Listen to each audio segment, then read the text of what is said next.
Hello, everyone, and welcome to the Dystopia Rising Evolution Creator Roundtable. I am your host, Travis Legge. My pronouns are he, him. Singular they is totally fine too. I am joined today by a few of the creators who worked on Dystopia Rising Evolution. As you may know, this is the 10th anniversary of Onyx Path, and so each month we are focusing our attention on one of the game lines. This month's is Dystopia Rising, so we have a couple of treats coming along the lines of this game over the coming weeks through the rest of January. One thing I want to make sure that I let everyone know about before I forget to, because I am prone to do so, is that there are a couple of sales going on, and each month we will be doing a sale to sort of celebrate the game that we're focused on. And this month, on top of the sales that we have running over at our partners at Drive-Thru RPG, we do have a sale going on the traditionally printed copies of Dystopia Rising over at Indie Press Revolution. Give me just a moment. I'm going to dig that link up and get that over in the chat. But while I am digging for that, let's go ahead and have our panelists introduce themselves. Let's start things off with Catriel. Please, if you would, give us a little bit, who you are, what you do, your pronouns, and then we will have you pass the speaking privileges over to the next person, and then when it gets back around to me, hopefully I'll have this link sorted out. Sure. I'm Catriel. I usually go by Kit. What I do. Dystopia Rising Evolution was my second project with Onyx Path. And my day job is in digital accessibility. But I was writing and playing games and doing RPGs for quite some time before then. I play multiple systems. So sometimes I'll half remember things from one system. And that's pretty much it. I like coffee. I like cats. Please, on Zoom channel. I love how in the pandemic, it's now Zoom courtesy of oh no, please, I want to see your dogs and cats. People apologizing for them. I'm like, no. More dogs, I want more to see cats. them. Show them to me. Agreed. So Excellent. show me your dogs and cats. Yes, please. The more the merrier. Yes. Wonderful. I guess next let's go over to Kimberly. If you could, please give us your, and it's funny, I didn't put your last name on the thing. So you're Kimberly the Mystery. Please give us your full details, because the tech guy forgot to put your last name on the overlay. Okay, that makes me a lady of mystery.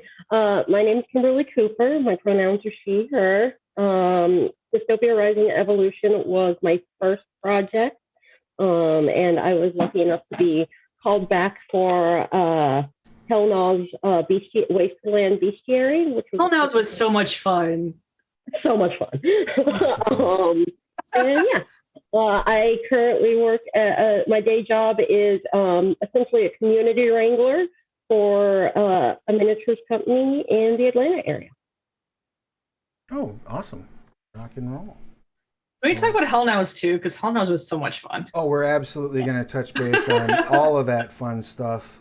I am looking forward to diving into that. I love that book as well. And then last but most certainly not least, we have, is it Caius? Am I pronouncing that Caius. Right? Caius. See, I apologize for murder-lating your pronunciation. Please give us It your happens. Okay. I'm Caius Ward. I am a role-playing game designer as well as a fiction writer. I have my own independent design studio, and I also work as a union HVAC technician. Awesome. A lot of my work focuses on the intersection of class and race. Also, Caius is just a great name. That is a pretty great name. That's true. So diving right in, and if you're watching this live, if you have any questions, just type question in all caps in the chat, and we will do our best to get to all of them. But in the meantime, for any viewers who might not be familiar with Dystopia Rising Evolution, I guess what would be like your elevator pitch of what Dystopia Rising Evolution is. And let's go in reverse order of your introductions. So, Caius, please, if you would, what would you give us as an elevator pitch for DRE? Let's see. I'm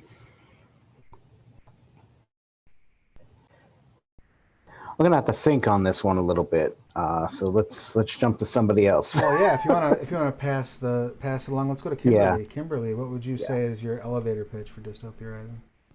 My elevator pitch for Dystopia Rising would be it is a for future post-apocalyptic, so like the zombie game where there's not the immediate threat of, oh no, society's collapsing. It's been long enough that society's rebuilding, and zombies are part of the daily life.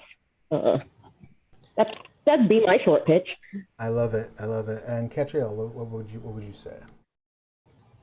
On a pitch, this is actually difficult, but it reminded me of a couple of other games. Zombies Run being a famous exercise game where like the zombies were just kind of part of it, and society was rebuilding. So it's an exercise game, but like it kind of reminded me of that.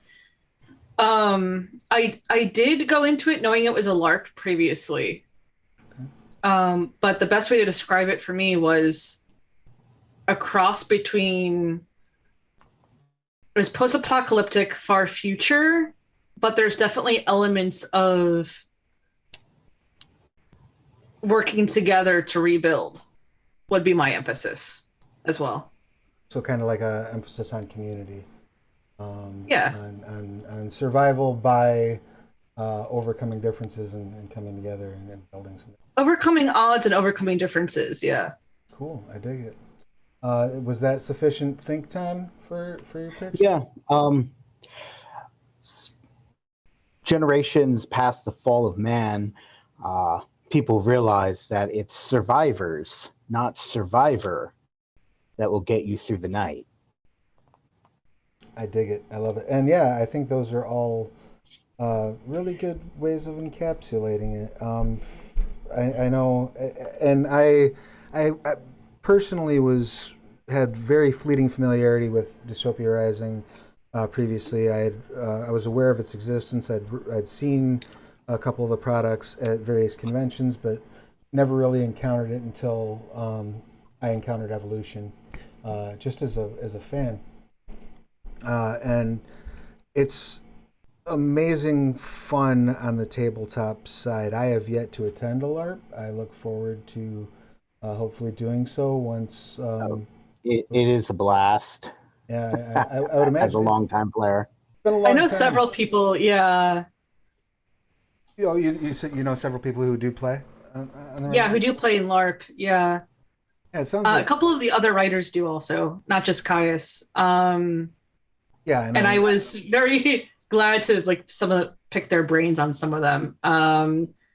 But I actually kind of like how the tabletop is set up because it doesn't require you knowing much about how the LARP works. Yeah, They're distinct. It was one of yeah, it was one of the things when with the setting material, it was as it went evolution, a lot of this advanced the timeline so that one, it was detached from the LARP in such a way so people didn't have this huge body of, oh, I have to know all these things in order to play this tabletop game, and also it did build on a lot of the themes that came about during the LARP. A lot of the issues that dealt with slavery, for example, being eradicated from the wastes. That was a big point, as well as a lot of the rebuilding and what tech levels are. Because lots of times we see post-apocalyptic stuff, and the people think Mad Max and things like that. But this is a different speed. Some of the tech, yes, they're guns, things like that, and electricity. But a lot of stuff is also colonial level, and where we're still yeah. And as we were doing the crafting side of it, I didn't have much input on that chapter, but going along with the building off of the LARP and trying to continue some of the themes. Eddie and a couple of the other writers, including myself, we pointed out that there needs to be more disability rep. Like what do wheelchairs look like in this setting? Right. What do mobility aids look like in this setting? If the way that death works in this setting, okay, well, what about stress? You know, if you're up all night during watch, does that impact, you know, representations, or should it mechanically? We definitely had those discussions. I know that. Well, and I think I think that as an again kind of an outsider looking in terms of, you know, from a fan perspective, I think that it shows in the final product that those things were considered, and those things were discussed, and those things were handled. Yeah, and it was a variety of people who worked on it, because, like I said, I kind of knew the LARP existed, but I didn't really. I knew of it. I didn't participate in it. I kind of knew about it third hand. Right. And so having the mixture of writers and Eddie being the lead, especially as we went over some of these themes, really helped. Because, yeah, it was explicitly designed for people who both enjoyed the LARP, but you didn't have to have that previous knowledge either. Right. And there, correct me if I'm wrong, there's also some at the time of the release, or since the time of the release, there's been some movement forward in the LARP timeline as well to bring things that are more. So there's a bit of synergy back and forth between the two, but it's not a necessary component for either one. Right? Yeah, there was in order to adjust with some of the changes they were making with the LARP. It was a many-year-old system, and they wanted to make something that would be more accessible for people mechanically while still maintaining a lot of the spirit of it. They justified a lot of that by having a 3-year gap of this massive horde of undead, basically confining people into their communities and cutting off a lot of access. So pretty much people hunkered down, for several years, and then a lot of the world changed physically due to the nature of the Gravemind. For basically the overarching ecosystem that creates zombies and makes people, come back from the dead. I find that fascinating, the setting, to be honest. The Gravemind is just like amazing. Yeah, there's a lot of metaphysics behind it. We have arguments. I think the best example I use is you have a gingerbread man in a gingerbread house. Is the house made of man, or is the man made of house? Right. It's like that's the kind of stuff. We're all fungus, pretty much. And what are the things that we interact with? Were they ever actually this? Does everything taste like chicken? It's the entire setting is a Ship of Theseus yes experiment, right? Yes, very much so. Which is cool, and I think, again, interacting with it from a fan perspective, but also from the perspective of a fan who does game design, right? So it was one of the first things I noticed on that was like, that feels like something that they came up with for a LARP to explain how your character comes back from the dead a lot. It does. Which is like a shock as a tabletop player, because I'm like, wait a minute. But it also works. Especially in a LARP, it's like, okay, my character's dead. What do I do now? Right. Versus, even in a tabletop, it's death is not the end, and death honestly isn't the most painful thing that can happen to your character. Not by a stretch, no. And I guess that's I guess that's the way to kind of like bring in together some of the other things that we've discussed so far, right? So we've talked about letting it about how it is set up to accommodate people who are using mobility aids, or we're looking at things like how a wheelchair might look in the setting, for example. We're looking at addressing things with an eye towards, I guess, and forgive me if I'm clumsy using the term clumsily, but an eye toward accessibility and an eye toward making sure that it's a welcoming environment for everybody, and that those various struggles are represented, right?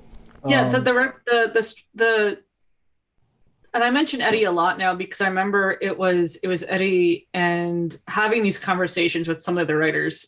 And there's a neat bit that got put in the final that was talking not just about the metaphysics of like, yes, this is a zombie game. We are fully aware it was released and published in a pandemic. We did not intend that. But there wasn't a fungus-based pandemic. You know what I'm saying? Right. But it wasn't. But there was a very explicit bit written out in the final piece, saying people with disabilities are still living in the setting. Now, granted, there's the metaphysics of the grave mind and things like that. But like, as long as they're not one of the undead, they're supported. Right. Yeah. Which I found kind of refreshing, just to have a book just flat out say like, no, we if you want your cane or your wheelchair and your character manages to like scavenge and craft jetpacks onto that chair, go you. Like, right. Congratulations. Knock yourself out for sure. Knock yourself out. Bring to the table what you want to bring to the table. And what was that, Kimberly? I'm sorry. As someone who's lived with a physical disability for over 20 years, like I knew Dystopia Rising first and foremost as a buffer game. And buffer games, even like the best intentionedly designed ones, people are paying to ultimately hit their friends with sticks. Which is awesome. That's not a thing I could ever do. And so like when I first saw the open submission call for Dystopia Rising Evolution, I thought about long and hard about like, is this a thing I am comfortable submitting for? Because like I'm not ultimately the target audience. And then knowing that like there was going to be an eye towards accessibility and whatnot meant a whole lot to me, because it's saying, okay, this is a world where these people exist, they can thrive. I in general have never been a huge fan of the zombie genre because so much emphasis is put on being physically capable. And like when you are but like when most of the stereotypical representation, my friends would have the conversation and they go, oh, Kim, it's fine. We take you. And I'm like, you were telling me that I will survive based on the kindness of those around me when media portrays it as every man for themselves. So I was actually really refreshed to see like that emphasis that like, okay, we want these people to realize that they're not going to be burdens either. Because often the media, when it comes to representation, kind of, whether or not it means to, tells disabled people that, hey, in a crisis like this, you're going to get left behind. Gone. Right. Treating it as if you're expendable or something along those lines. And I actually, and I don't have arthritis, but I've lived with disabling conditions for most of my adult life so far. Several from before that as well. And it's just, especially in like in that zombie genre, the post-apocalyptic genre, right? Like you have to be physically capable in very particular ways. Right. So if you have glasses even. Right. Yeah. Oh no, I stepped on my glasses. I guess I'm zombie dinner. Right. Right. Like, and good luck if you have arthritis or fibro or chronic pain. You're pretty much like the red shirt of that movie. Like you're one of the first to go. It's and even for other people, it may not be as as maybe somebody's wounded or somebody has a hearing aid or somebody, I don't know, like a bunch of other things. Sure. And just the fact that we put that into Dystopia Rising, just like, nope, it's in here now. Right. Like, No, and it's very cool, and I think, and again, sitting from I guess from the fan perspective, I wasn't privy to those meetings. I wasn't there when you were discussing or whatnot. But as a read through, I know that sometimes there are some aspects of, we'll say maybe the general tabletop community that bristle against things along those lines, but bristle against anything that they perceive as being a shift in the paradigm of who can and can't be a hero. And I don't think my compliments to the team, because it doesn't ever read to me, again as a fan, like, all this is the world, oh, and you can do this over here. These are elements of the world, just plain and simple. It's woven in such a fashion that I don't think it that it doesn't look like it was approached separately. It looks like it's part of the world. Because there's also some discussion in the book. I was just going through it. I'm running an actual play this weekend as part of the promotion stuff. So I'm going through. I'm looking for like just plot hooks, things to hang the ideas for the game on and whatnot. There's a lot of discussion about the way the grave mind works, and about people, because obviously you're dealing with like an action zombie situation. You're dealing with a situation where people might wind up getting permanently wounded, and if you get permanently wounded and don't die, later when you do die and you are regenerated, that permanent wound carries with you, right? Like, so little things like that. I remember that was one of the talks I had with Eddie. It was like, what do we do about this? All right. A lot of that comes about with the idea with the grave mind of this, your self-image. And what you feel you are. This came up a lot in play, and I'm Buddhist. And so the idea of identity and the impermanent self is very big in what I do. So when you go through the grave mind, think of it like coffee going through a coffee, water going through coffee in a coffee filter, and then what comes out. If you keep on going through, eventually you're going to lose what you are. But a lot of times you can anchor yourself by, okay, this is my image. And a lot of people, in part, their identity may be because of their injuries or disabilities, be them temporary or permanent. And it's not a value judgment, but rather, okay, this is who I am, and I have internalized this and integrated, and this is me. Right, it's core to your being. And so I have, and it's not a negative. I mean, there are situations where somebody might come through you. This comes up a lot. You could get tattoos, and will they go away when you go through the grave mind? To use this came up with the Baywalkers. Okay, that makes sense. Yeah. This was all talk when before Baywalkers were a thing, even in the LARP. A lot of these questions came up. Well, what happened? Okay, I broke my arm, or my arm got cut off, and I go through. Does my arm come back? Well, if your identity includes this, well, yeah. If you identity was such that, okay, I am a person who is not wholly defined by a disability, but it is part of my identity. Well, yeah, okay, come back how you think you are.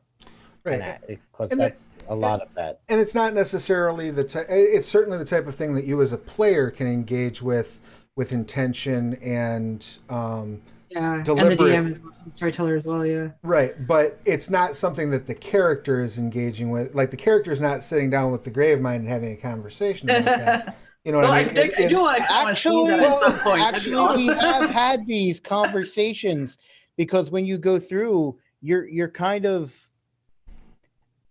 I guess the best way is, I go into the grave mind. I'm a drop of water. I'm now in the ocean. When I come back out, am I the same drop of water? Right. But I'm interacting Yeah. with this and having this. I'm going through, and part of what I am is questioning me as to what comes out. So Right. you get this situation where you actually do in games sometimes do have to challenge the grave mind, as it were, as you pass through. One of the big things in the LARP, at least, Yeah. were grave mind scenes where you would have these psychotraumatic event, and it could determine whether you lose infection, which was a static number in the LARP, and that or not. So, and these are things that certainly carry over into the tabletop as well. I actually like how the tabletop did that because you have the option for doing those scenes. It's not mechanically it's not like Wraith. Right. There's no mechanical imperative to do it. There's no mechanical imperative to do it, but the option is still there. Right. You can select and you can engage with it. And that's one of the things that I think is very important when you're dealing with themes along those lines, is to have them be set up in a fashion where they are toggles that the group can flip that aren't going to detract from your experience if you choose to or choose not. Yeah, to. if you choose not to do them, it's not detracting from the game. You're not missing a substantial part of the game. Right. It's The levers are very important in that regard. Yeah.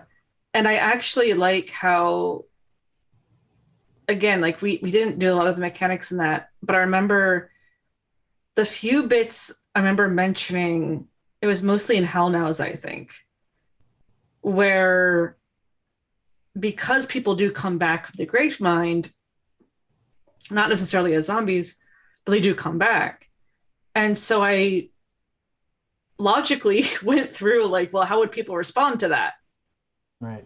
If they think that, you know, somebody's going to come back, would they stand watch over basically where they have a graveyard? And the morgue and morgue sitting was very much a big thing that came as emergent play. All right, somebody died. It's like, well, are they going to come back? So you'd be You should waiting sit there. and take watch. Yeah. Yes, right. And that was a huge, and you be there.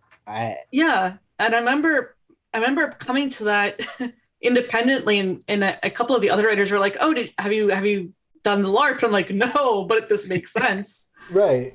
Because what is the cycle of and what our would the community rituals? respond to if they know that this is going to happen, if they've seen this happen before, right?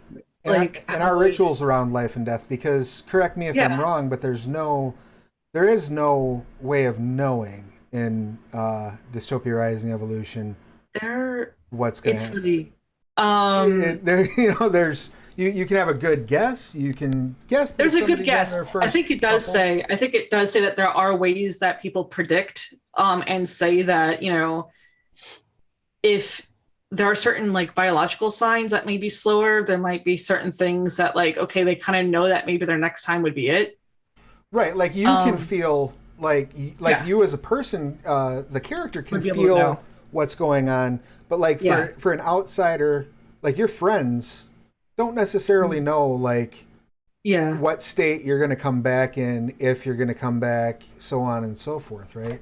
I think they do mention there's a couple of biological signs that like outsiders can look for. Right, you can like check with medicine and the person themselves would have a better idea.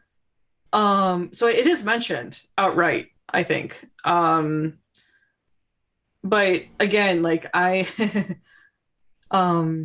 we all kind of bring in kind of our specialties and interests into writing projects. And as Caius was mentioning, Buddhism, I am a student of religion and anthropology. So I'm just like, well, but how would that impact a community? Right. If you know that somebody's going to come back, or you might not know if somebody's coming back. They might come back as hostile. Part of morgue sitting is also in case they come back hostile. Right. Right. Or yes, there are occasions when, They do. you know, yep, and you deal with it. Right. And so now you've been sitting there hoping you're going to be greeting your friend, you know. You have to deal with that. Yeah, you have to deal with those emotions too. Yeah, those are really tense. That is pretty tense. Yeah. And I guess speaking of in terms of emotions and in terms of, you know, putting the name on it, the system uses trauma. How did that come about in terms of The trauma meter? representing, right, like your actual, I think we might have lost Kimberly off the call. Hopefully she's able to hop back on. Yeah, how did that come together in terms of I do know that, actually. how that came to the form that it's in the tabletop? The form that it's in on the tabletop, the trauma meter, the stress meter, as separate from conditions, and I will point that out because conditions are separate in the story path system, because their conditions are temporary, I believe.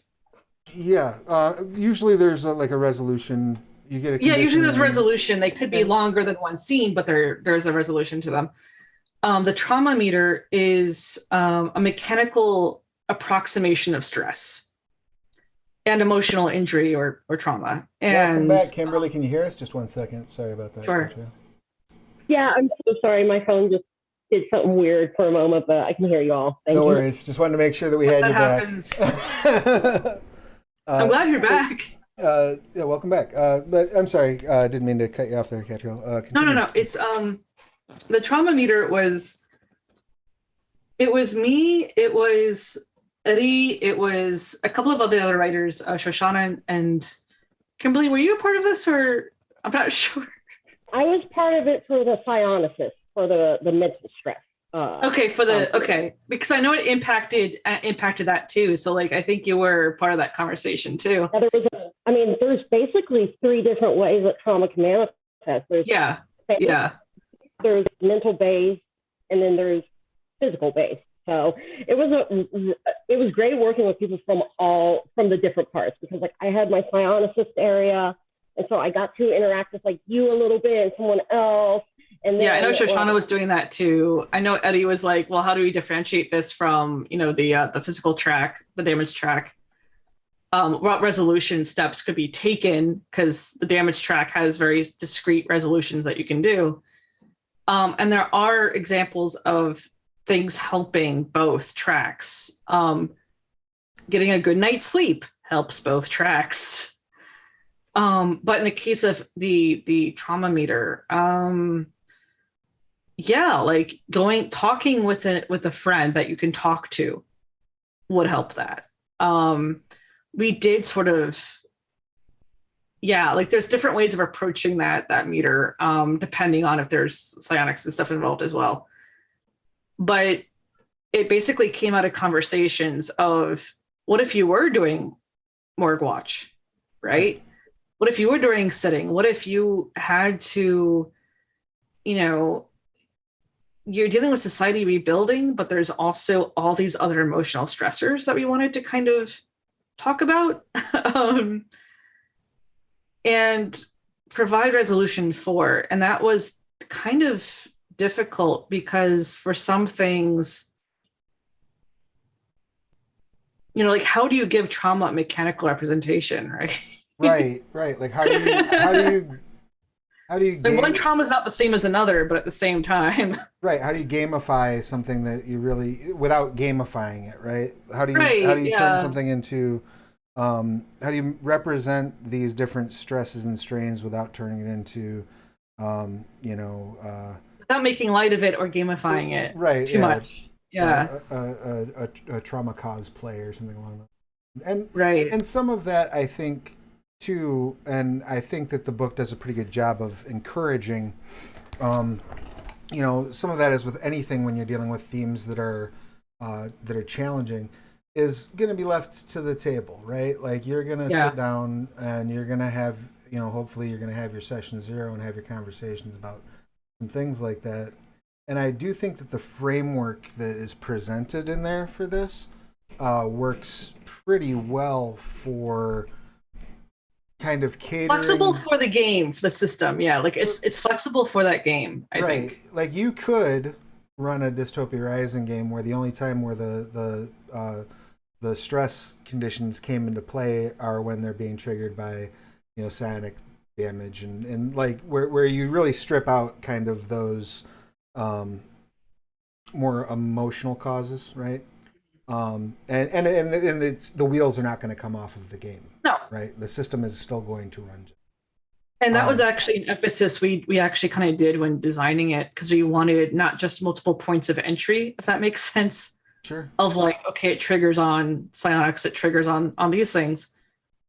But it also stood up that if you weren't playing a psionic character, it still stood. Right.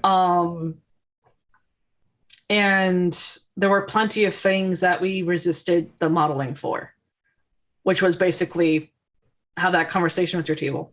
Right.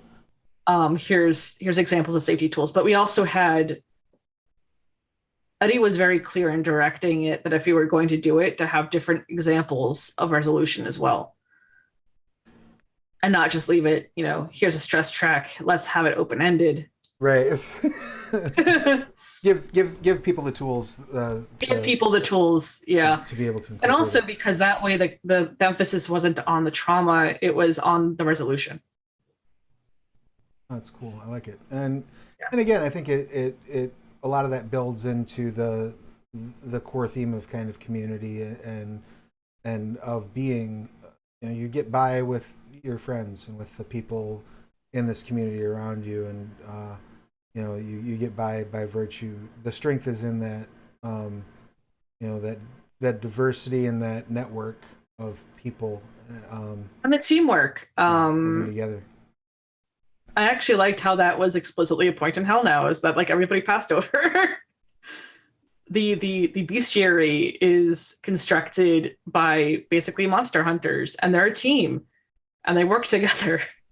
And the whole conceit of that book, if I remember correctly, is that Hell Now are sending out her notes so other people like don't do stupid mistakes. Right.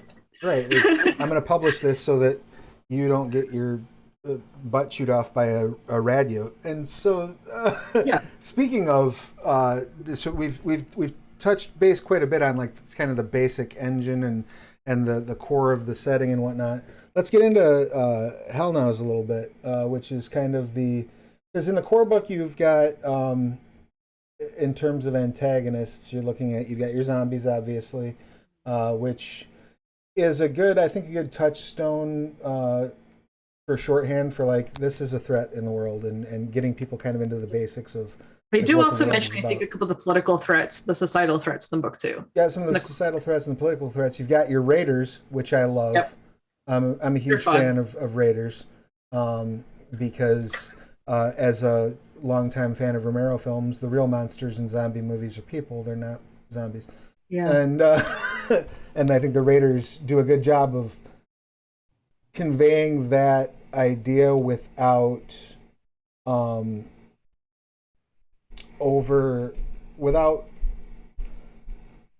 with keeping a line of separation between what the player characters are and what the threat is, right?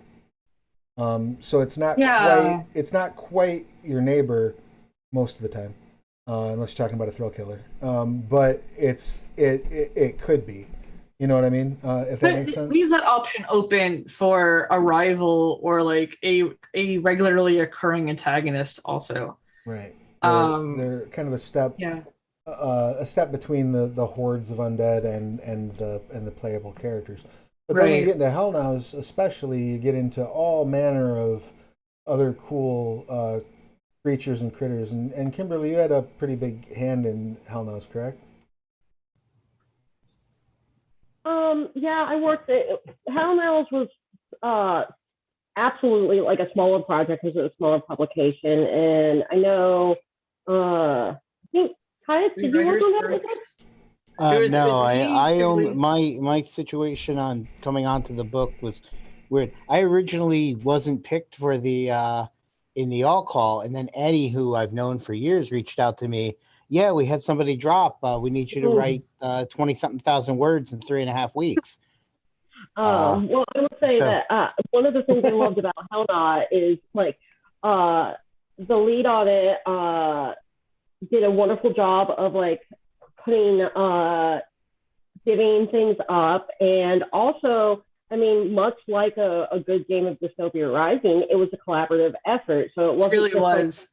like, I don't like, for example, one of the things I did is I reached out to the group and I was like, hey, does anyone have an issue of Hellnod's really afraid of spiders? And they were like, no, go for it, you know, which was like a fun little thing, because like, you know, even a monster hunter should have something that they're like, oh, I hate this. I hate this so much. And I actually love how Hellnod's is, because there's such a tone of like odd respect, but also like fear, and also, oh no, I hate this one.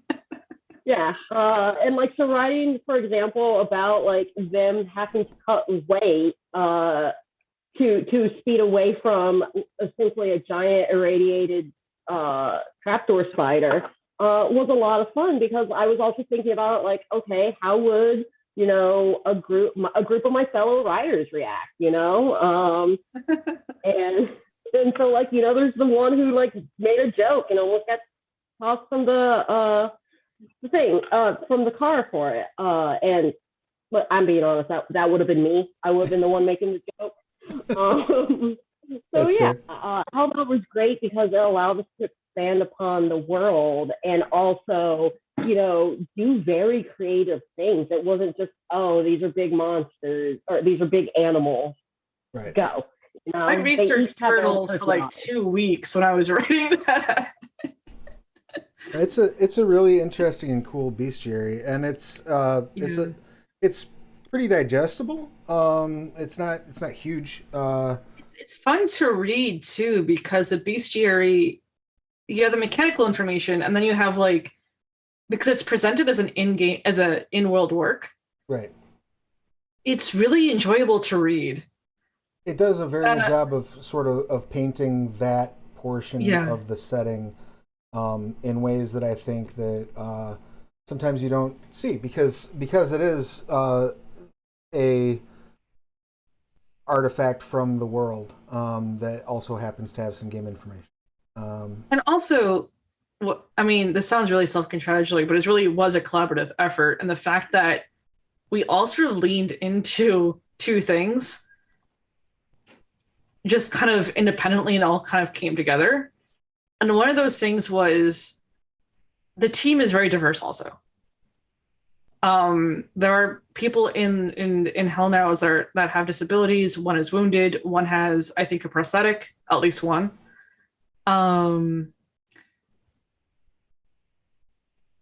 There's people of color of different ethnicities in there.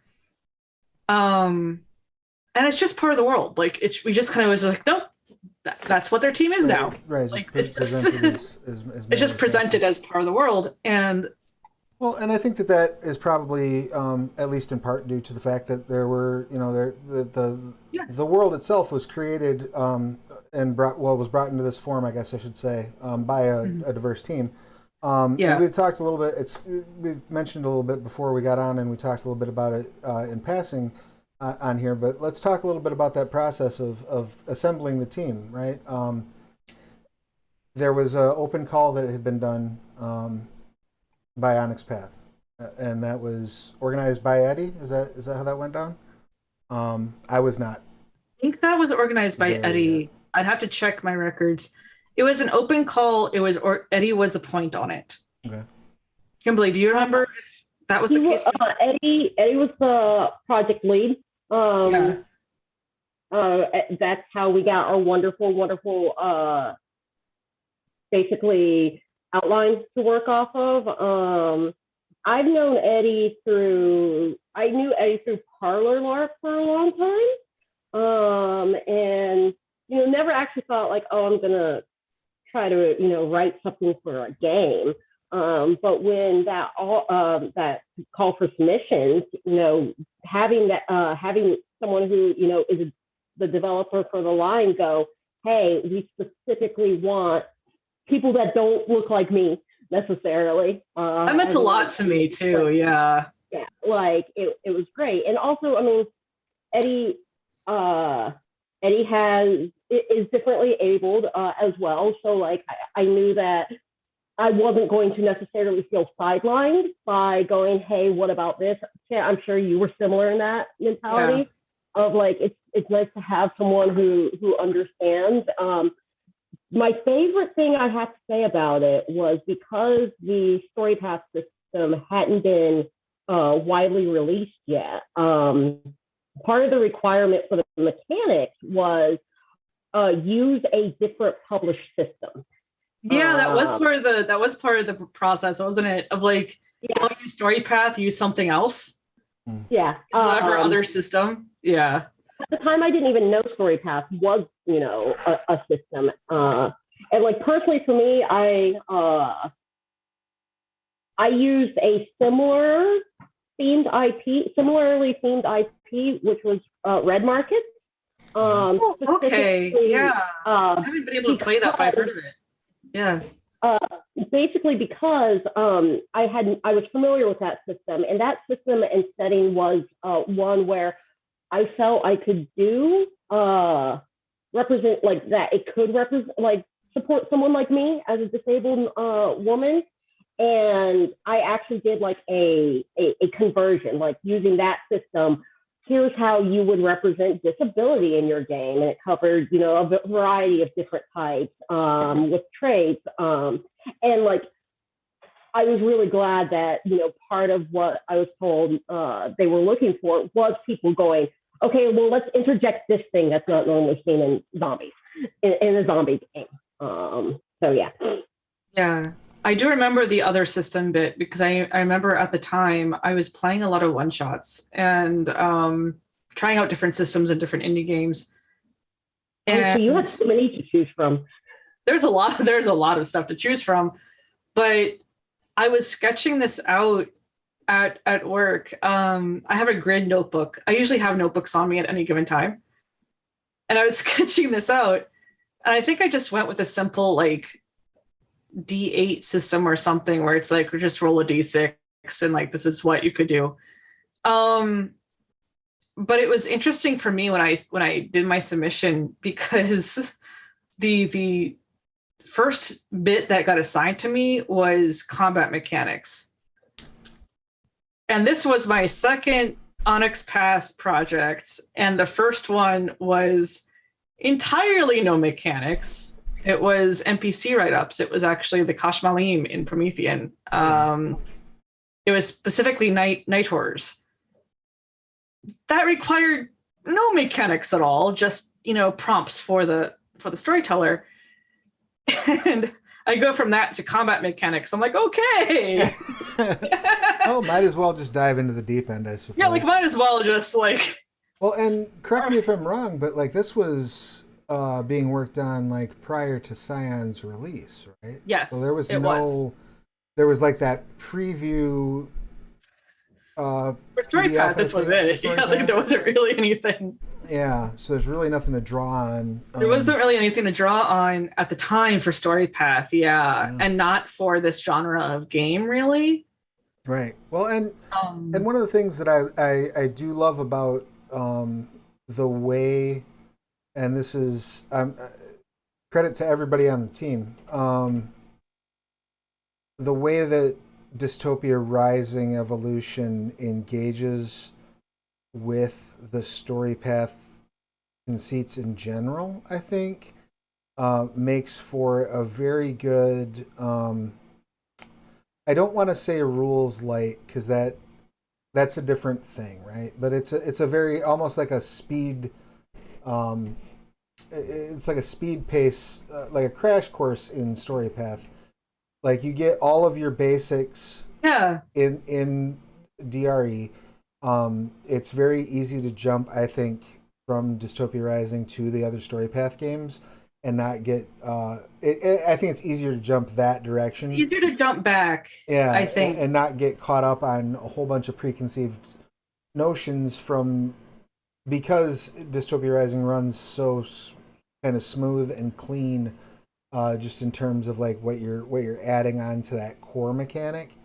Yeah. And it makes it, I think it makes it easy to pick up and learn too. I was a little bit tripped up, admittedly, when I was doing the combat mechanics because, as we mentioned, Story Path was still rather new at the time, and I was familiar with the storyteller system. Yep. So it was just close enough in my mind that my brain would trip over like half the mechanics. Because I'm like, oh, I'm thinking of this. It works this way. No, it doesn't. Right. Wrong system. Yeah, and that is something that, I mean, I struggled It's with. easier now. I have a very good handle on things now. And it runs very clean. I'm actually surprised. The integration with the narrative and the mechanics and how Story Path runs. Yeah, and it makes me want to run games, and it makes me want to also look at other games in the Story Path line. Yeah, and I think it's a really good if you're new to Story Path, or if you're familiar with one of the other games but maybe haven't tried out any, like you haven't gotten away from Scion yet, or you haven't gotten away from. I still haven't gotten into Scion. Yeah, I think this is a good one. I've only had the pleasure of playing it once. It's the one that I've got the least amount of experience. It's the one I have the least amount of familiarity with. But I think that jumping I got the books in December. Yeah. Yeah, it's a lot of fun. And so, and I know, Caius, you said you'd come from the from the LARP background. You had a lot more experience with the LARP. Yes. Was there, in the design process, like, one of the things that I dig the most, just conceptually, is the idea that, for example, let's say a pandemic happens and you're not able to go to LARP for a while, you'd be able to fall back on this to keep the story sort of moving forward, right? And I know that there are obviously things that aren't going to necessarily translate well, and there are things that tabletop's going to do better than LARP and LARP tabletop. Different mediums, right? Well, I know at least with the LARP, they are separate things, so they've established their own system to run online events. Right. And then they ended up, and a lot of it was chapter dependent as to, okay, we're comfortable running an event with these kinds of precautions. Okay, because of this, we're not going to run a face-to-face event this month. But a lot of what the book did, at least for the LARP as well, because the information is the information. Right. It allowed for I wouldn't call a reboot, but more of we can tell other stories here, and that, so people who had this heavy background involvement, they still have that, but now people can focus more on, all right, where are we now? Right. Because that's something that drags down a lot of games. I was actually going to ask Caius, like, how it almost seems like their narrative influenced each other in terms of LARP was doing its own set of stories. And then when the tabletop came along, they kind of influenced each other. I'm used to games where the tabletop came first and the LARP developed separately, but like after. So it's kind of interesting to me to kind of see the LARP was such a presence first, and now they're sort of influencing each other, in parallel almost. Like you definitely see them taking ideas from each other and going from the lore, but yeah. Oh, it all had this foundation already of, okay, this is the LARP and this is the world. And when I did the setting section, and I had to be very careful about not including characters that were other people's characters, like my own or other people. It was actually in our contract that we couldn't name drop our own characters. You could be like, I'm going to put my PC in here. Right. Yeah, even though my PC is awesome. It's like, but I think a big reason for that was also because some levels of the Kickstarter rewards have your name in. So like, yeah. Yeah, They did that with and other Kickstarters too. Yeah. and it also let people in this way. You didn't have people going, "Hey, well, why wasn't my character included? Right. You know, why didn't you do Especially this with LARP. this way?" Yeah. Yeah, because it's at least in my case, my character was a Yorker scholar of all things, but I developed a lot of, at least in play, I developed a lot of codifying a lot of the lore in play. Okay. So I wasn't going to necessarily, I wasn't even planning to self-insert myself into the book, but this let me write it from a more neutral stance and be able to take this body of knowledge and, okay, we need to move these things ahead. What's the natural evolution of this, based on what experiences we've had, based on all the other books, so that I can maintain a fidelity without being completely tied to it. Right. Or elevating certain LARP stories into canon, and then you have the problem of, okay, why didn't my story get into the tabletop? And especially with LARP, people are people, and people are gonna. Yes. LARPers You can't fit in everybody, so you don't want to. Can't fit in everyone, so Yeah. way I So say that. let me. You're paying me to make up a whole bunch of new stuff. So here you go. And what was that, Kimberly? I'm sorry, I think you broke up a little bit there. LARPers are a group of very passionate people. I say this as like a 20-year LARPer. But very passionate people. That's the way to put it. Yes. I will say that as it was a LARP first, I did have for me it was a LARP I like almost all of my friends had played at least once, if not were actively playing at the time.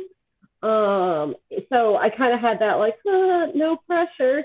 Like I'll just I want to get my friends angry. Yeah, and then like Eddie, I think much like Kit, I had this moment where like we get our section assignments, and I have the psionicis and those like traditions, those different types of powers, and I was like, oh, this isn't gonna no pressure. This isn't anything big, right? Like sweating the entire time. Yeah, I would imagine there's a bit of anytime you're tackling a property that has a established fan base, particularly a passionate established fan base. I imagine there's probably some tension there, some stress, some nerves about definitely that. I'm just sure you're delivering, like as a writer and someone kind of on that side of things also, it's just as interesting to me on a design perspective, like how in this case a LARP was its own thing for so long before the tabletop came around, where I'm not sure if it's more frequent, but the cases that I've heard are the tabletop was first and then the LARP developed separately after it. So to me, it's kind of, and they're good at different things. They're good at depicting certain kind of stories. Right. Within that, they're different media formats. But like, to me, it's kind of fascinating on that conceptual design aspect, I guess. Yeah, I think I'm having a hard time off the top of my head summoning another one. I think I know maybe of one other game that started off as a LARP and wound up with a tabletop iteration, and that used a well-established system for its tabletop iteration. So I guess that's another question or another thing to just touch on. How much? I obviously I know that the LARP folks were involved in the creative process, but like, how closely was that orchestrated? How much of a, I know that how what were the conversations like, or how much of a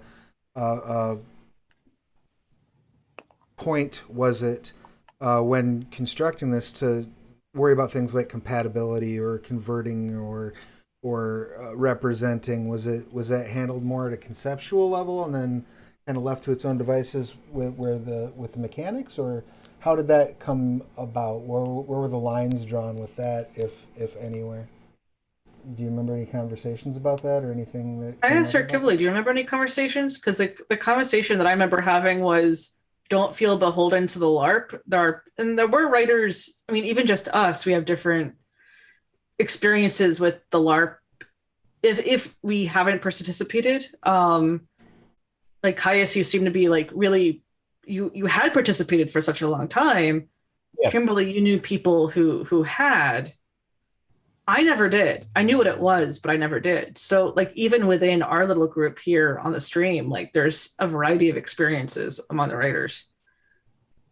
I will say that because this was my first like design project, I was lucky enough. I'm lucky enough to live in the same metro area as Eddie, so I 100% like scheduled a lunch and sat down and was like, I don't Brains. like. I don't want to root like, you know, yes, kill your sacred cows, but these aren't my sacred cows, and I really just don't want to upset a bunch of nerds. But that allowed for like Eddie and I to kind of collaborate, or I should say calibrate our expectations. Like for example, pyromancy. You know, one of the first things I said, you know, because I had like dove into the psionicist parts of the book, and I was like, some of these powers are just stronger versions of the earlier levels. Why would you ever use any of the earlier levels? And Eddie was like, yes, exactly, keep up with that. Like, so like I know that Eddie encouraged me, was like, look, any translation from tabletop to LARP, that is for for a team to do. You know, if you're on that team, then that is, you know, you'll worry about that then. Currently, just write something that is, you know, that you feel is good thematically and mechanically. And that was the extent I heard from Eddie, was like, just write something that works for tabletop and don't worry so much about what LARP is or isn't going to do. Yeah, because a lot of it is does it fit within the game mechanics? Does it get the concept of what the power is supposed to do through? Yeah, that's fine. You don't have you don't have a situation where somebody's go, well, actually, this needs to be, you know, Right. real mechanics of actually, yeah. Yeah, it's, you know, just and thematically, does it fit? Is it from a narrative standpoint, you know, feel flavorful, and does it work within the rest of the mechanics? Then you've got the idea. It's, you know, it's a lot of my stuff was setting pretty much, so I didn't see the mechanic side of it.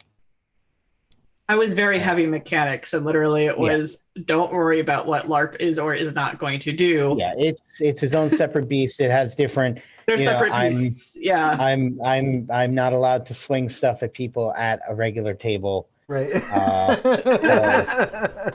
You know, they I'm very proud of myself. In most cases. I'm very proud of myself for introducing one example in that mechanics. So is in the combat mechanics, I remember asking Eddie of like, well, what if somebody uses a cane? You can use a cane as a melee weapon. And Eddie's like, go for it. Yeah. But I'm like, yes. There you have it. Well, I can attest, I may have used my cane as a melee weapon in the past. Like, I'm not going to cop to anything specifically, but I'm just saying that walking sticks and shillelaghs have a long history, is all I'm going to say. Sure, yeah, absolutely. Well, and I guess, but in terms of setting, however, though, it's pretty much, it's largely seamless. Like you can use material from one and the other setting wise, and everything's going to fold in fine. And yeah, you're absolutely going to be kind of focusing on what's the end game, what are things that we can convey in this medium that maybe we can't convey in the other.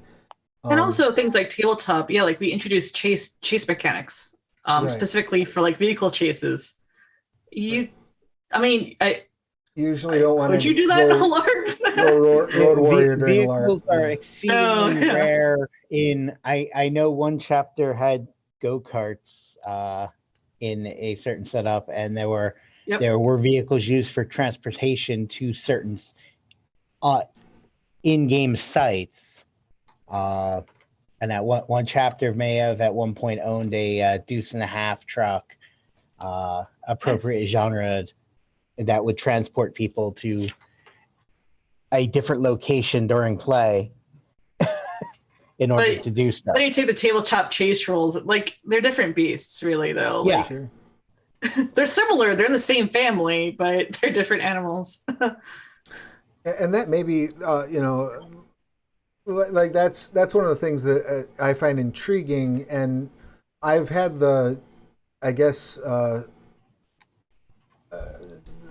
unusual or distinct or lucky pleasure to have run tabletop for several people who have experience with the LARP for this, just in terms of for doing like promotional actual plays, and it's always cool to see. Even if I don't have that background and I don't know that part of the world necessarily, when to see them both at the table and in conversations afterward talk about how it does feel like it's a continuity of world. It feels like it's the same world, and they're experiencing it in a different way. That's always. I liked how that worked out, even from the tabletop perspective. Hearing, and now the more that I learn about the LARP, it does really feel like a continuity was managed. That sounds really artificial, but like the sense of like it's a shared world. It's just that tabletop is doing its own thing over here, maybe a few years later, in world. But that's a shared. There's a continuity of setting, which I really, really like. It plays to the strengths of different mediums, I think. Yeah, absolutely. And I mean,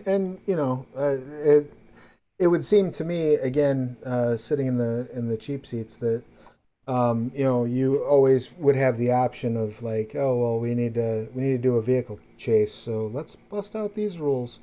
You can always. It feels to me like you could almost pull those things together. I wonder how that would work in practice. Maybe try it. Maybe we'll try it one day. I know one of the things that Kit and I worked together on was partially part of the chase things, because technokinesis, like if you can control a big rig with your mind, like to chase work, that's going to make a chase a little more interesting. And then it was, okay, how do we represent that, because it is an act of concentration,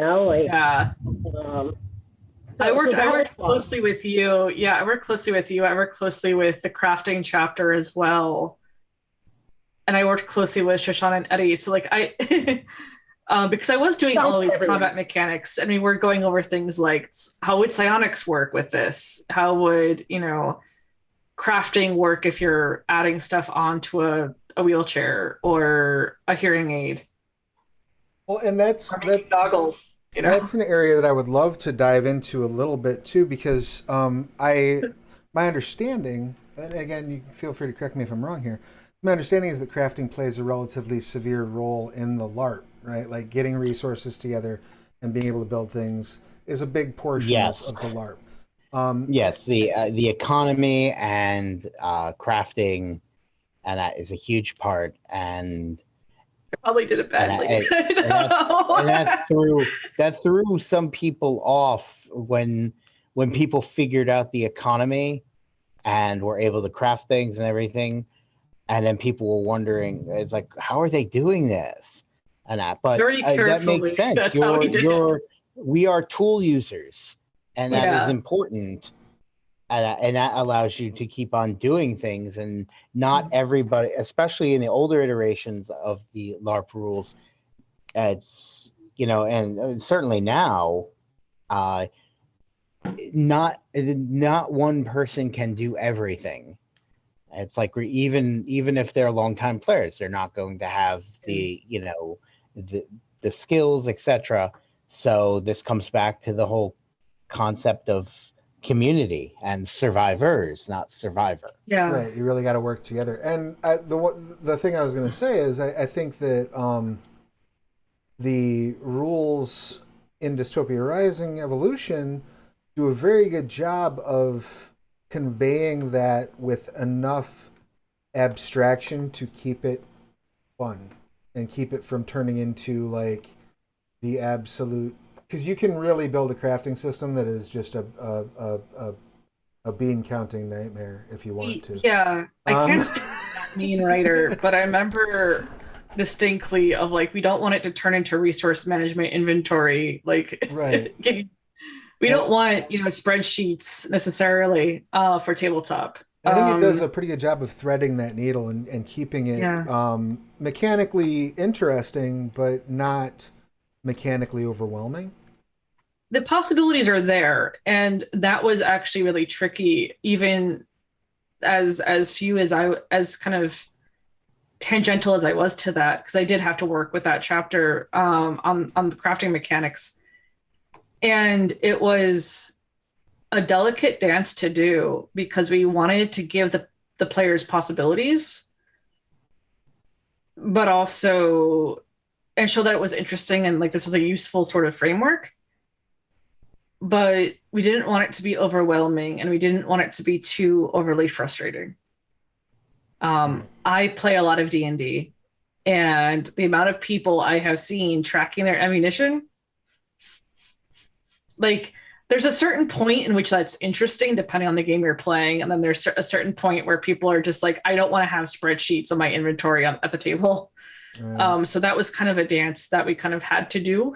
I'll tell a very brief war story. I made the terrible mistake once of playing a wizard who, and my goal was 5th edition Dungeons and Dragons wizard who tracked all of his spell components, which I don't think anyone's actually done in practice since about 1983 or so. And I figured out real fast why. I didn't make it more than a couple levels, I think, before I was finally like, I'm just gonna get a wand now and call it a day. They're like, done. Yeah, like there's a certain point where it's just too overwhelming and too frustrating, both on the player and whoever's doing the storytelling or DMing. There's a certain point where it makes sense, and in Dystopia Rising Evolution, we definitely had. Again, I was adjacent to it, and we did have to have those conversations because I'm like, what if you wanted to craft a mobility aid? What about hearing aids? What about glasses? People don't think about glasses. Right. And they're like, yeah, if you want it to be an issue or you want it to have like crafted goggles, here's a framework you could do. Or you could cinematically just say you have glasses, you found glasses. Glasses are common. Right. Glasses are support aid. You have your options, but the fact that even reading through the system, when I got the hardback and when I could go through it as with player eyes instead of the words in the Word document, when I was able to go back and look at them, it didn't feel as frustrating as like, oh, I have to track ammunition. I have to track these parts, to track my inventory. And striking that balance, I mean, kudos to the entire team for just making the integration of the world and crafting mechanics seem really interesting without it being a burden. Yeah, it's a lot of fun. And I would imagine it's a thing.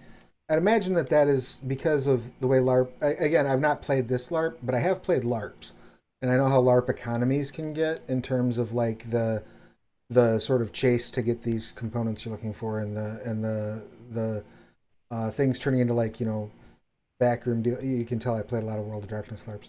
Things turning into backroom deals so you get the right item card. A lot of resources and favors you have available to you. Yeah. So like I can see that the gamification of that element can be a very fun and very important thing to in a LARP. And being able to preserve it being fun and having its game element and not turning into here's my spreadsheet so I can build a car. It's really cool. It's a really fun aspect of that. That again, if you're bumping it up against like other, each one of the story path games has kind of a crafting paradigm involved with it, right? And if you compare this to the crafting paradigm in, say, Trinity Core, for example, it's a much more sleek, streamlined crafting system that still allows you to make cool stuff and allows you to experiment and expand on what's possible. It's not you're not painted in any corners with it, I don't think, really. But it doesn't have that level of complexity. When you start getting into like a Trinity, you can get into some very complex stuff. Same thing as with Scion, as you're building like your godly artifacts, you can get into some you can go as complicated as you want with those. But I think Dystopia Rising really does strike that balance of like, here it's fun and you're not doing homework. It's making, I don't want to say it's making scavenging fun, but like it's like I didn't skip that chapter, which says a lot. I was reading it as a player. I think also part of it, at least from my like design brain perspective, is that like personally, the more integral or required crafting is in the system, personally, I feel the more streamlined it should be, because that means it's going to be happening a lot more. And if each time it happens, it's like an undertaking, but you're crafting something, you need to realistically craft something, at least once a session or whatever, then no one's going to want to do the crafting, because it's going to bog down the game. But if it's something that doesn't happen as often, like for example, Scion, where you're making your godly artifact, like that's a big thing. So it can be a little more involved, Right. Yeah, but like, if you're making it per session, the frequency alone demands convenience. Yeah, like exactly. And I don't want the entire session to be about me making this one thing. Right. And even just by comparison, like you're talking, Scion, you're talking, here's my Godhammer, here's my Mjolnir I'm building. Right. Whereas in Dystopia Rising, it's like, oh, I need a water filter. Right. Like, there's a certain amount of convenience we have to make that the crafting a little bit, right? No, I really like it, and I just wanted to sort of pass on my compliments in regards to that.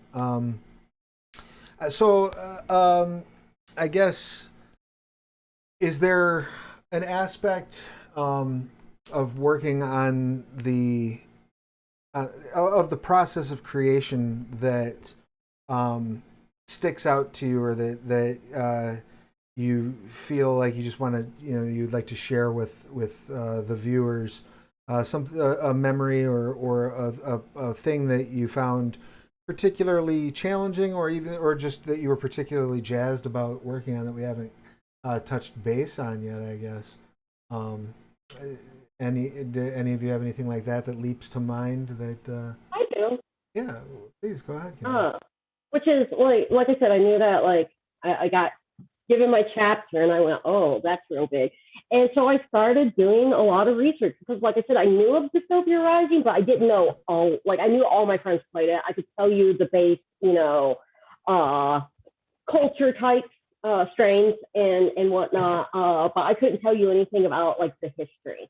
And so when I was digging through a lot of the supplemental books we were given to look at, the connection between Psionicist and the grave mind / the mycological horror that creates zombies, I thought was really interesting, especially with the way that they kind of are distrusted, because like, how close to the grave mind are you? Right. I love that aspect of it, actually. Yeah. I hit Eddie up and I went, Eddie, I want to make a completely different Psionicist track. I want to make it revolve around the grave mind and the fungus that's part of everything. And so like I got the green light to make Necrokinesis, which like my favorite thing was being able to make a way for players to create a morgue and not have it be like, oh, I raised my hand, like it be like a community thing, you know, like multiple people have to be involved to make what is, for better or worse, like a cornerstone of a settlement, like of a community. Like the morgue is going to be important whether or not they like it, you know? Right. It's a necessity of the community, yeah. So being able to make, you know, that just a new thing that I went, well, I think it makes sense. And Eddie being like, yes, go. Like, I actually need to review that because in another system, again, I play D&D, so I've been playing 5th edition. They've introduced grave clerics. And I kind of love when games play with those questions of the setting. So I actually do have, now that you mentioned it, Kimberly, I now have to like, ooh, I kind of want to see what Kimberly added now. Because it was also touched on in Hell Nows, I think, of like morgue sitting was also like touched on in Hell Nows. And it's just kind of offhand, like, oh, you know, that we sat, like we did a week and like this person didn't come back, you know, and like, it's kind of offhandedly mentioned as just a fact of the society. And of course the community has a morgue. Like, why wouldn't it? There's a lot of lore building that everybody just kind of came together on that I really liked. Because I mean, if the community doesn't have a morgue, how are people going to come back? Right.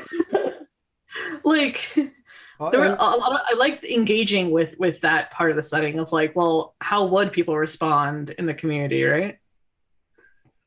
Yeah, it's a very interesting. There are a lot of super cool questions that Dystopia Rising asks, and a lot of. If you want to engage with them, yeah. Yeah, if you want to, yeah, you absolutely do not have to dive into those. But if you're like me and you love playing around in those darker sort of corners of your psyche, or just society in general.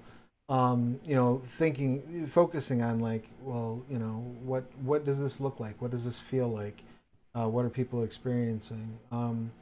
You know, the world itself poses a lot of very cool questions.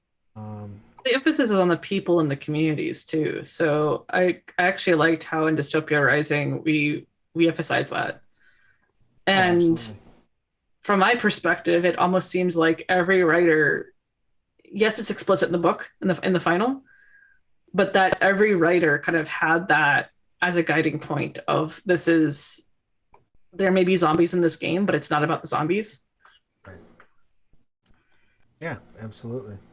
How about you guys? Do you have anything that leaps out particularly that you want to make sure people are aware of, or that you wanted to just kind of share an anecdote about working on the book? I like I said earlier, I wasn't part of the original group, and then Eddie reached out to me. Hey, I need this done, and you know a lot about the setting. Can you get this to me in 3.5 weeks? And I'm like, okay. So I did, but a lot of it was I had to go. Now I had all the other books. You know, Eddie was able to get me PDFs as well. And from the previous RPG, and I was able to go through that and distill it, and then try to create pretty much from a level set, the world, and a lot of it expanded outwards. Like, okay, we had Philadelphia, and then expand out into the Northeast, and then the wider US and Canada and such, and then the world, to give people room to play. And I done a lot of research on slavery and the works of marginalized people, and trying to give voice to things like that, both in race and class. So if you go through the settings section, you'll probably pick up a lot of class struggle. There is going on. I noticed that also. Yes. Yeah. Even our luchadors in Philadelphia, and the luchador tradition was very much for the common man, and to give voice to the voiceless. and at these larger than life heroes. And Eddie had asked me, "Hey, you know this thing?" And I'm like, "Eddie, I yes, I do. That's why I put it in there. Here are my notes." And he's like, "Okay." It's like, because I understand the concern, but it's a lot of stuff. I wanted to, make sure everything, was done, based on the proper information and being able to give it the right voice. And that, but a lot of Dystopia Rising reflects a wider world where you have these class struggles because there are people who have just take far more than they could ever need. But it's a world here where people can push back. This even gets into the ironworks, which, at least in the LARP, was set up and a major slavery center, and then through play, a lot of this driven by players, and to outlaw slavery and to push that in, and also create a setting where, if you want table variants and you want to include those elements in, that's great. It's like, if you feel your group's mature enough to handle stuff like that, but having these things as default setting, not everybody's going to be able to handle that. So let's not make it the focus of the world. It's Dystopia Rising. Right. Not falling, it's rising. Right. Yeah. And that's one of the things. Hopefully, this is a restart of a world that fell apart. Maybe these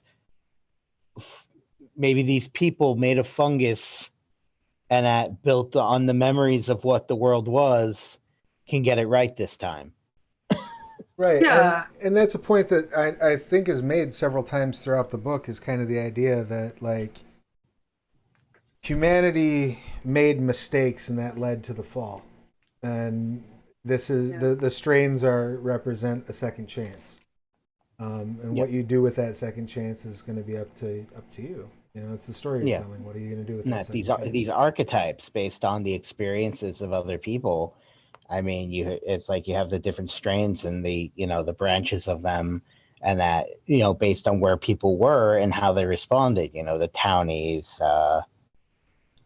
and for example, there's three different branches based on their own experiences as things evolved, and that certainly informs how they react to the world. Right. Yeah, I actually, my point was actually much sillier and involves Hell Nows. But to go off of what you said, Caius, coming to Dystopia Rising Evolution after having worked on Promethean, even though it wasn't the core book, I worked on Night Horrors, The Tormented, which was the Night Horrors antagonist book for Promethean. But Promethean is a game that asks questions of humanity. Like, what does humanity look like? Right. And what does it act like? And what does it mean to be human? And so working on Dystopia Rising was kind of an interesting mirror to that in a lot of ways. It was kind of an interesting complement to that.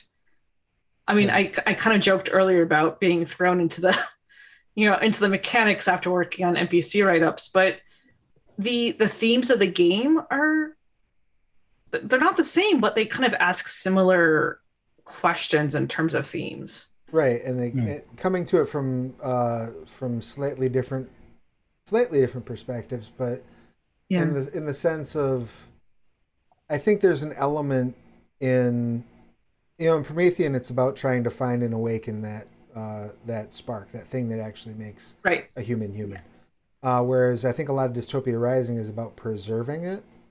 It's a different angle. It's a very different angle. But from a player's point of view, some of the thematic questions are cognate. They're similar enough, which is kind of interesting. Right. They rhyme.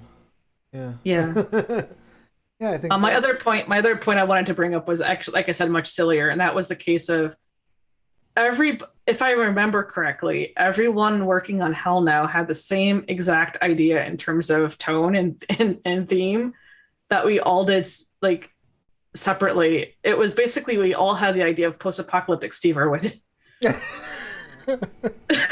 I think that's a fitting description of I Hellhouse. will I will add that, like, there's also very much a we shoot from the hip and see what happens. That too. Like there's definitely like that in Indiana Jones. Like, see what happens.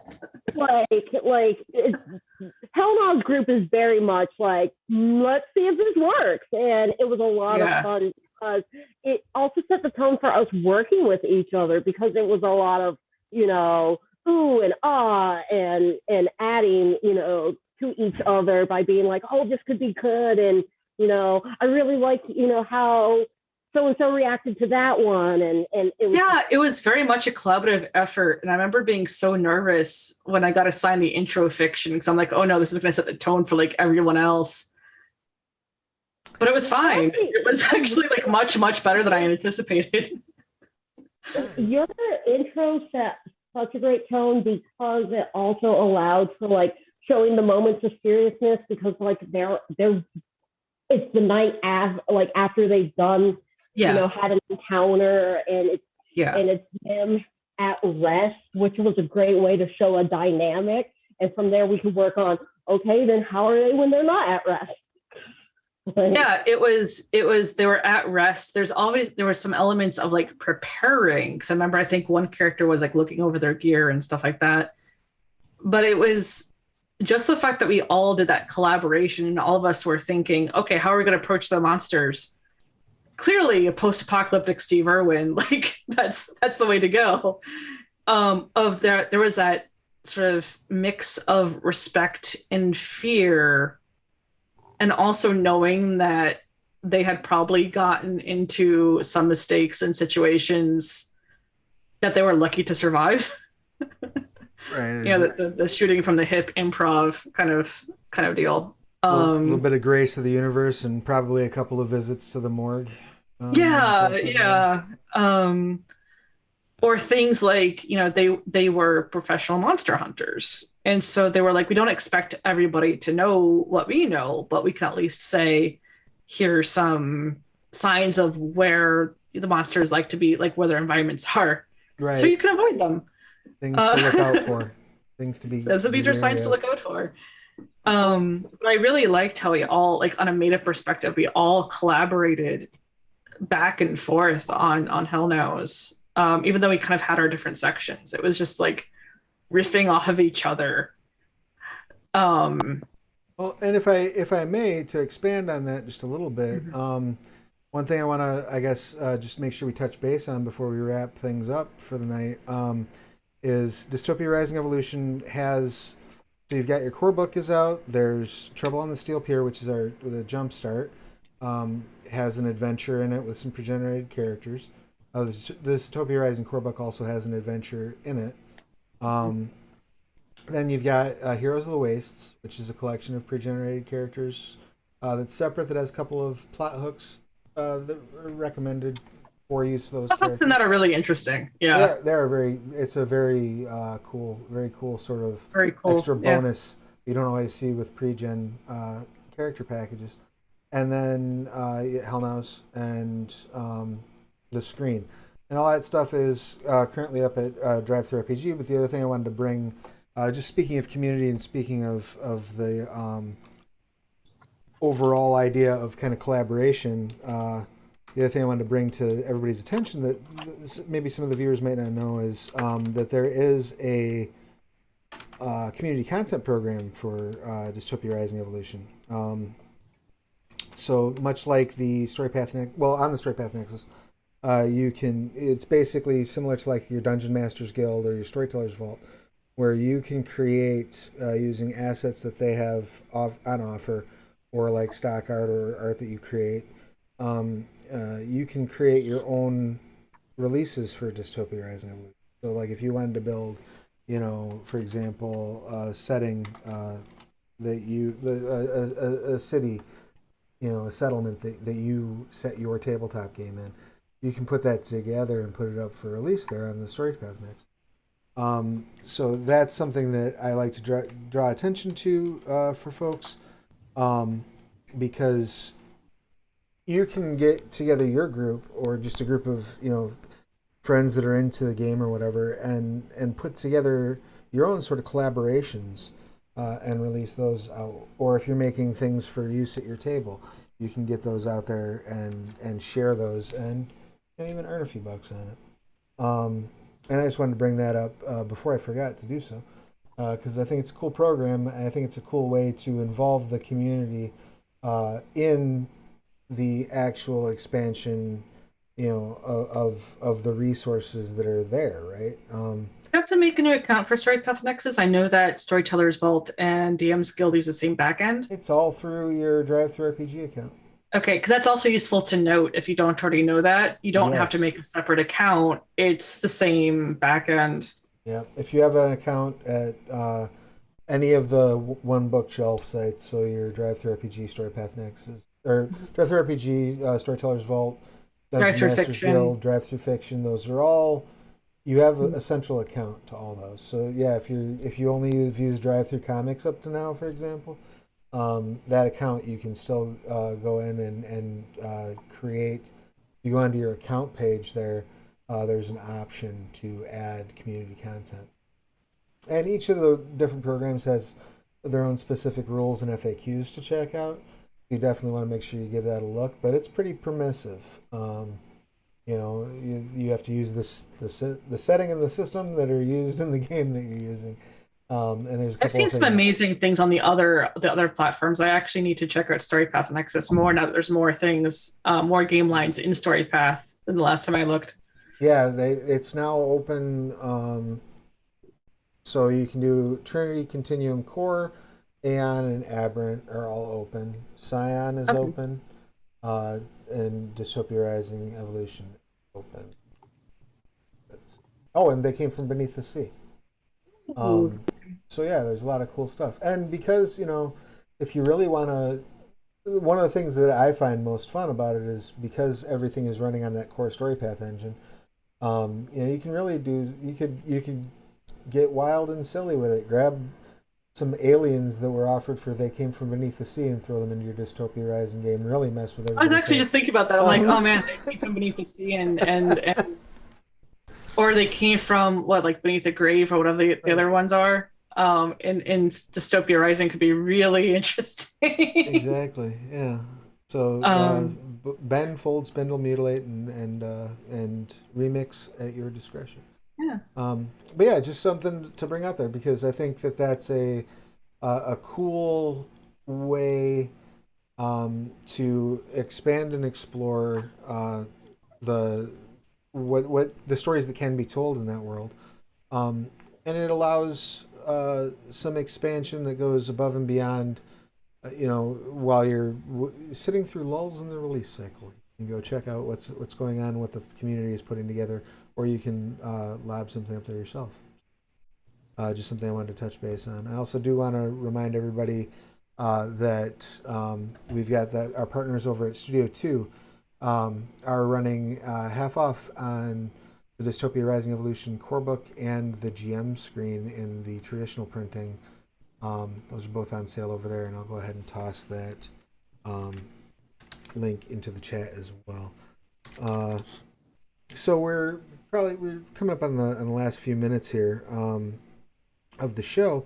So I guess I wanted to just make sure, see if there's any aspects that we haven't touched base on, anything that you all wanted to cover, or anything that we might have missed, glossed over before we go.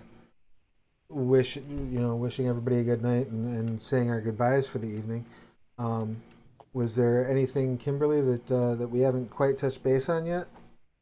I touched a little bit on it before, but for anyone out there going well, why should I play Dystopia Rising? It's just a zombie game.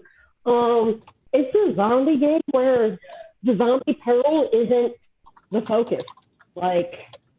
Think of it as it's dead weather. It's a danger perhaps, but if you want a different look at the zombie genre, Dystopia Rising is a really good place to start. And then you can get your own ideas and expand from there. I mean, it really reminds me of it can be pulpy. It's not as pulpy, I think, as when people think of zombie genres, right? Um, where you're mostly watching for the monsters, mostly, Right. depending on what exact story you're watching. It has almost more in common with like movies like Dead Bodies, or which is like a teenage rom-com view on it. Like, I don't know how to describe that, but like you're dealing with a game in the zombie genre loosely, or the post-apocalyptic genre, but the emphasis is on people and community, Right. and the zombies are a part of it, but you're not playing the game for the zombies. Yeah, to go into, again, just because I'm a huge Romero nerd, to go into the Romero lexicon a little bit, it's much more Mhm. Land of the Dead, Survival of the Dead Yeah. than it is Night of the Living Dead. The zombies are a fact of life, but they're not necessarily the all encompassing. In fact, strange realization, I've run it probably 5 or 6 times at this point, and I don't think I think the only zombies that I've ever incorporated into a game were like road hazards. I don't know that I've ever actually run a scene where Like like a the horde zombies of were were the zombies. Yeah. problem. They were like in the way once while they were driving around a big truck, but yeah, there are many antagonists you can draw from in this setting, Yeah. above and beyond, and you can always throw a zombie horde at someone too. Like Um, you can, yeah. It's just that's not where my mind goes, but right. my mind, like, again, because I play different systems, like I'm kind of it's almost like, yeah, I mean, do I throw hordes of kobolds in D&D either? No, I don't. Like, so it's one of those things where, like, yeah, it reads to people like a zombie game, but it really isn't, I mean to me. that is there. If you want to do Like, it's like there, yeah, like it's there, but here's your just you're hunkered down in a house and there's zombies trying to eat you. You can do that very easily with this system, but yeah. there's so much above and beyond that. I guess would be I just like the concept of an entire religion being based off of mass media. yeah Oh, telling visionaries. Yeah. I yeah. play a telling visionary priest in the live action game, so I I had appreciate so that much very fun with the much. names in the example character names I was using. All of the naming conventions in general in Dystopia Rising are brilliant, chef's kiss. But if you could actually, this would be something I'd love to hear from you about, Cass, because you have probably a great wealth of information about it. Is some of the factions, I guess, right, that have sprung up in the world of Dystopia Rising. Is that something that you can sort of elaborate on a little bit, like the faiths and the? Oh yeah, yeah, I can certainly talk about the faiths. First of all, telling visionaries and these uh, in a world that before the fall of man was obsessed with mass media and communication, and a lot of these were the lessons absorbed. Now, a lot of this transferred over, and it kind of probably imprinted onto the grave mind. So when people would come out and stories would be told, and it would be fragments, they'd be mistaken, they would be their own legacy. So even the scriptures as they were being told might not be what were in the real world, but just because they aren't factual doesn't mean they aren't true.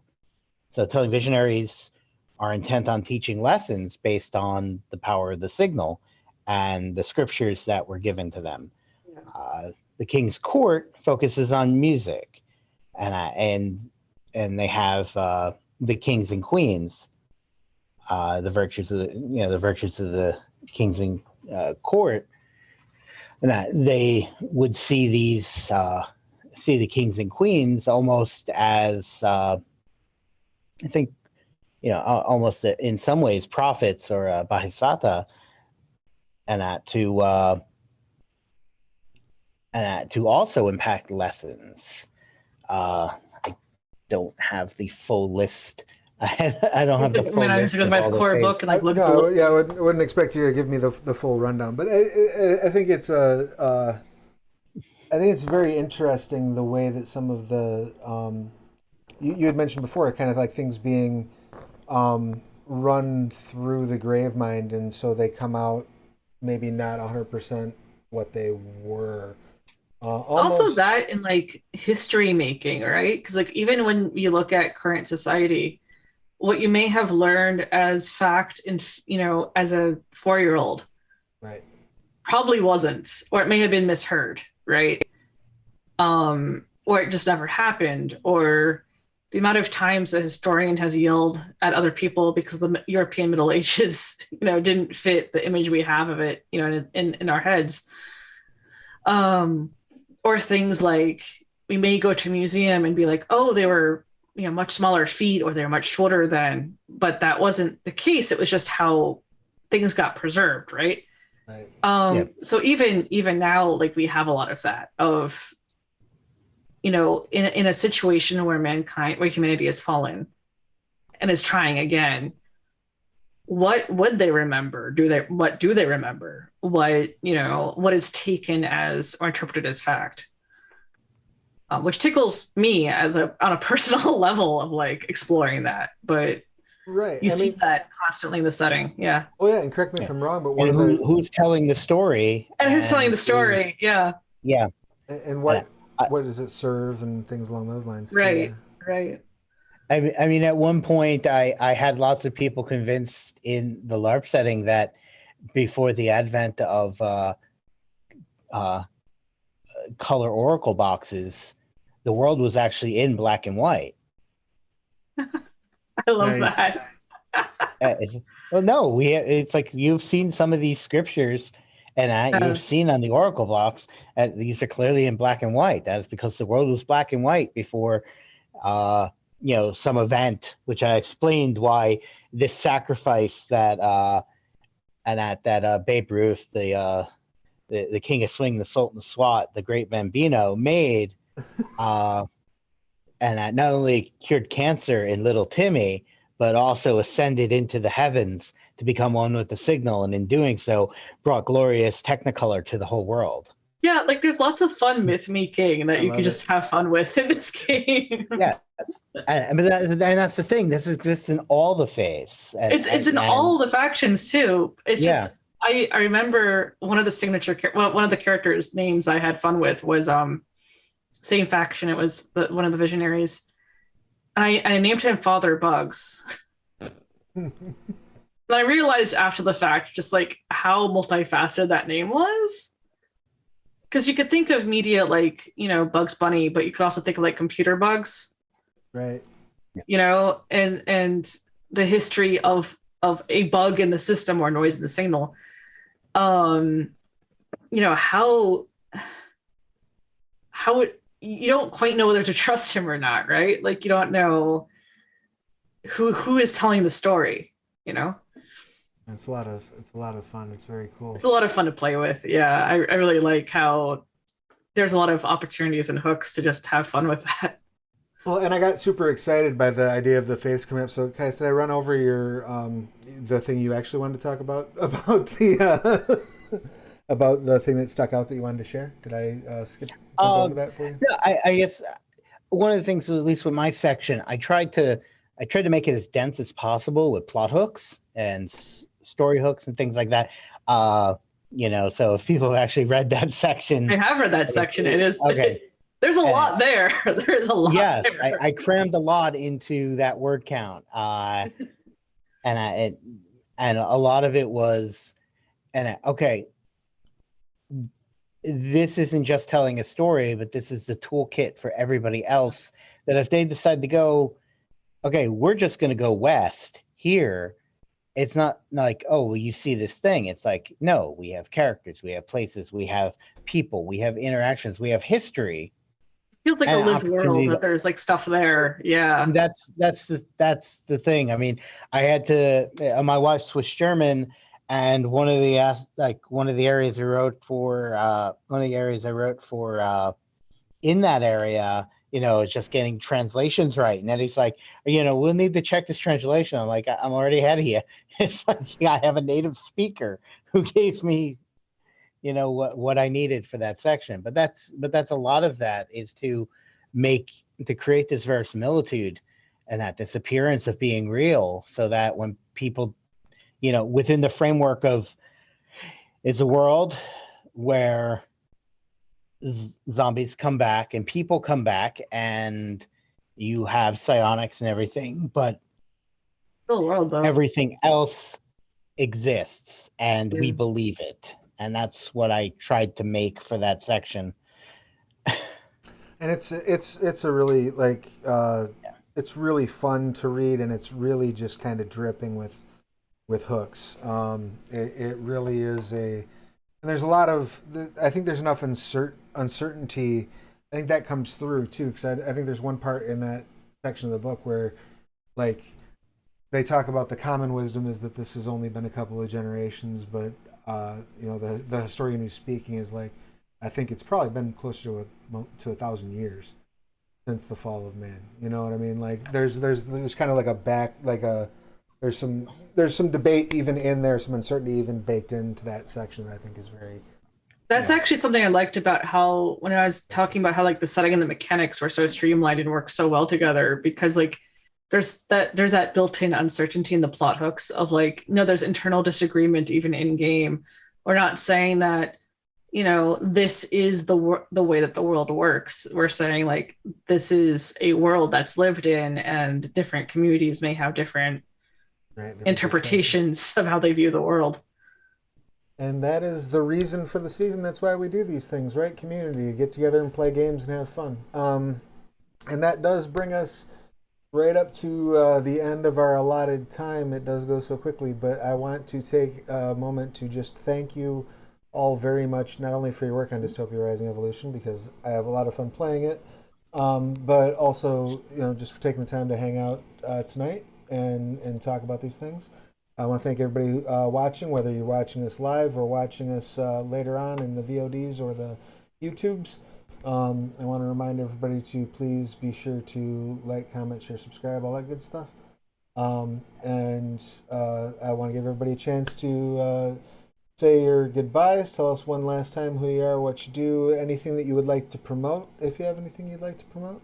And this time we'll start things off with Caius and work the other way around. So please tell us who you are, what you do, pronouns, and anything you would like to share with the class from a promotional perspective. Hey, Caius Ward, he, him. I am in this life at least, I'm a writer.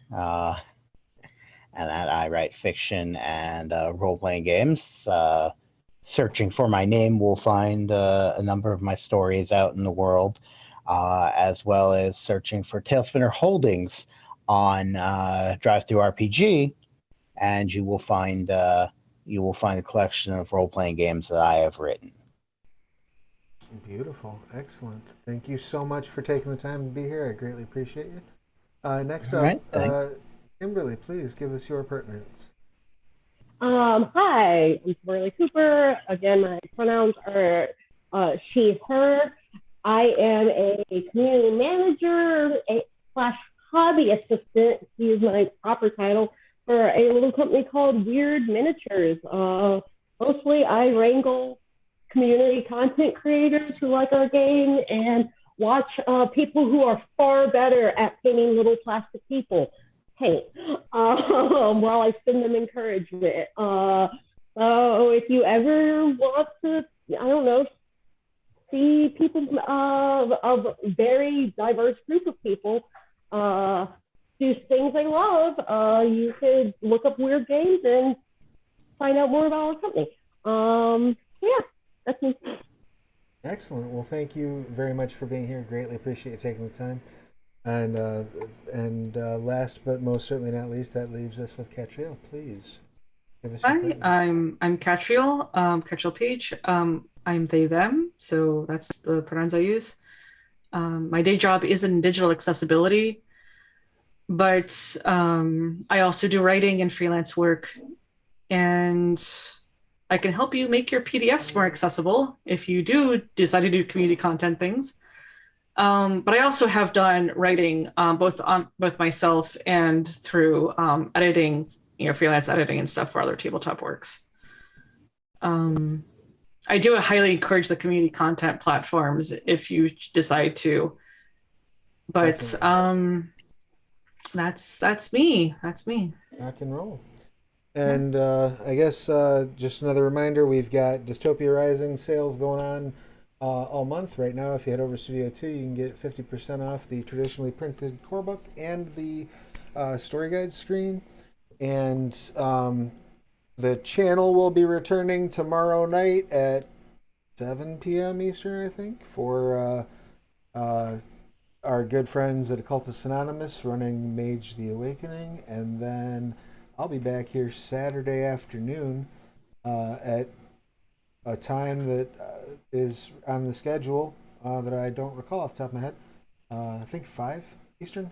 To play Dystopia Rising Evolution with some very good friends of mine. Yeah, it says right there, 5 p.m. Eastern. Look at that. So if you have a chance to tune in for that, come on out and check it out. I promise I'll use zombies this time. And until then, if you haven't done so yet, please make sure you get your shots, get your boosters. For those who can't, please do.